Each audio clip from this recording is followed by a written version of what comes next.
క్రాంతి నా పేరు. నేను జాబ్ చేస్తుంటాను. ఎట్లుందన్న ఇప్పుడు ప్రజెంట్ కాంగ్రెస్ పార్టీ వచ్చినాక ఎట్లుంది? గతంలో కేసీఆర్ ప్రభుత్వం ఎట్లుంది? ప్రజలందరూ మార్పు కోరుకున్నారు. బీఆర్ఎస్ ప్రభుత్వము ఓడిపోవాలి, గద్దె దించాలని చెప్పి చాలా కోపంతో ఆవేశంతో గద్దె దింపారు కాబట్టి చాలా అందరు సంతోషంగా ఉన్నారు. ఇప్పుడు పార్లమెంట్ ఎలక్షన్స్ వస్తున్నాయి, ఎవరు వస్తే బాగుంటది, ఏ పార్టీ వస్తే బాగుంటది?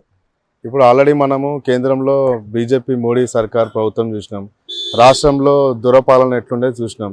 దురపాలనకి ఏదైతే చరమగీతం పట్టినామో కేంద్రంలో కూడా బీజేపీ సర్కారు కూడా చరమగీతం పట్టాలని చెప్పి మేము కోరుతున్నాం. ఎందుకంటే ప్రైవేటైజేషన్ చేయడం కానీ, పిల్లల స్కాలర్షిప్ పరంగా కానీ, ఇవాళ రైతులు ఏ విధంగా మనము ధర్నాలు చేస్తున్నా కూడా వారిని కనీసం గౌరవించకుండా వారిపై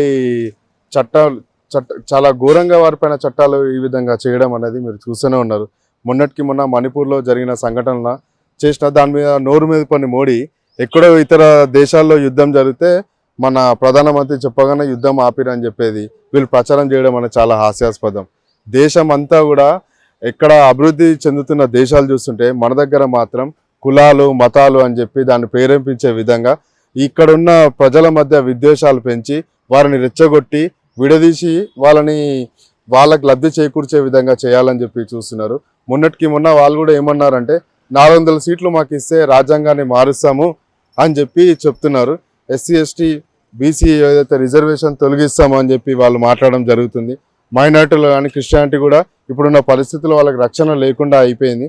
కాబట్టి ప్రజలు ఆలోచించి సరైన నిర్ణయం తీసుకుంటారని నేను అనుకుంటున్నాను. సో ఆరోగ్య గ్యారెంటీలకు సంబంధించి ఇంకా ప్రజల్లోకి పోలేదు, సో మాట మార్చిన 100 రోజులు అవుతుంది అని చెప్పిండు, మళ్ళీ ఇప్పుడు 15 ఆగస్టు అంటున్నారు అనేసి మాట్లాడడం జరుగుతుంది. అదెంతవరకు?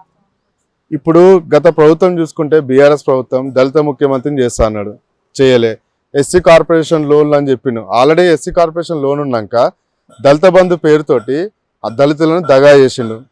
డబుల్ బెడ్రూమ్ ఇస్తా అని చెప్పిండు. ఇప్పుడున్న పరిస్థితిలో అన్ని భూ కబ్జాలలో ప్రధాన పాత్రలు మొత్తం బీఆర్ఎస్ నాయకుల పాత్ర ఉన్నాయి. వాళ్ళ అరాచకాలు ఏంది, రైతులలో ధరణి పేరుతోటి వాళ్ళు చేసిన అరాచకాలు ఇప్పుడు ఒక్కొక్కటిగా ఇప్పుడు ప్రభుత్వం వచ్చి 3 నెలలు అవుతుంది కాబట్టి 3 నెలల్లో ఏ విధంగా దోచుకున్నారు అనేది మీరు చూసిరు. ప్రజలందరూ కూడా పాపం వాళ్ళు రాసి గత ప్రభుత్వంలో ఎంఆర్ఓ గారిని పెట్రోల్ పోసి తగలబెట్టిన సంఘటనలు కూడా చాలా జరిగినాయి. అంటే రైతుల యొక్క గోస పట్టించుకోకపోవడము, వాళ్ళకి చెప్పిన పంట సీఎం ఏమని చెప్తాడు, ఆయన చెప్పిన పంట వాళ్ళు వేయడం ఏంది. రైతులు వాళ్ళు అక్కడ వ్యవసాయం చేస్తారు, వాతావరణం తగ్గట్టు ఏ విధంగా ఉంటుందని చెప్పి వాళ్ళు దానికి తగ్గట్టు వేస్తారు. కానీ ఇక్కడ మొత్తం డిక్టేటర్ వ్యవస్థ లాగా ఓ దొరపాలన, దొర ఇంట్లోకి వెళ్ళి రాడు, దొర ప్రజా సమస్యలు పట్టించుకోడు, ఫామ్ హౌస్కి ప్రగతి భవన్కి ఫామ్ హౌస్కి అలా కొడుకు అల్లుడు బిడ్డ, ఇక వీళ్ళ చూసి విసిగిపోయి ప్రజలు ఏం చేస్తారంటే కాంగ్రెస్ ప్రభుత్వం ఎన్నుకోరు. కాంగ్రెస్ ప్రభుత్వం వచ్చింది 3 నెలలు అయినా కూడా గృహలక్ష్మి ఒకటి వచ్చింది, ఫ్రీ ఆర్టీసీ బస్సు మహిళలందరూ కూడా చేస్తున్నారు.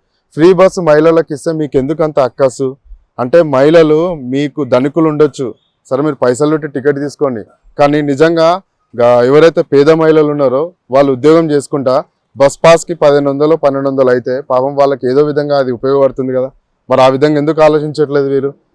తర్వాత గ్యాస్ సబ్సిడీ ఆల్రెడీ పడింది. తర్వాత ఏదైతే ఆరోగ్యశ్రీ ఉందో అది కూడా ఇంప్లిమెంటేషన్ అవుతుంది.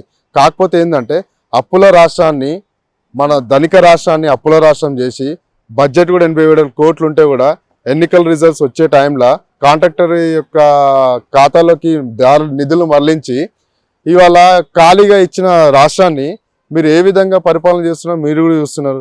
కొన్ని చిన్న లోటుపాట్లు అన్నటివి వీళ్ళు ఎత్తి చూపించి దాని మీద ప్రభుత్వం మీద బురదయ్యాలి, వాళ్ళు ఏదో లబ్ధి పొందాలని చెప్పి ఓ సోషల్ మీడియా రిక్రూట్మెంట్ చేసి ట్విట్టర్లోనే పండుకునే మన కేటీఆర్ గారు వారి యొక్క సైన్యంతో తప్పుడు ప్రచారం దుష్ప్రచారం చేసి ప్రజల విద్వేషం చేసే విధంగా చేస్తున్నారు.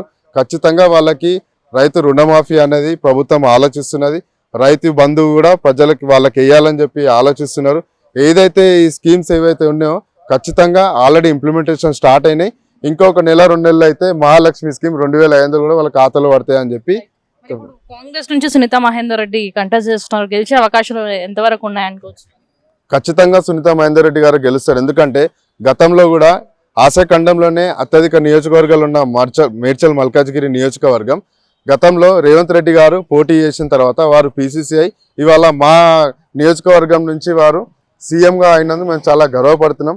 వారికి మహిళల పట్ల ఉన్న గౌరవం మీకు తెలియాలంటే ఆయన ఏదైతే పోటీ చేసి గెలిచి వాళ్ళ సీఎం అయిన స్థానం ఉందో మహిళలకు ఇచ్చి గౌరవించిండు కాబట్టి మహిళలకి వారి మీద ఉన్న ఒక గౌరవం అనేది మీరు గమనించాలి.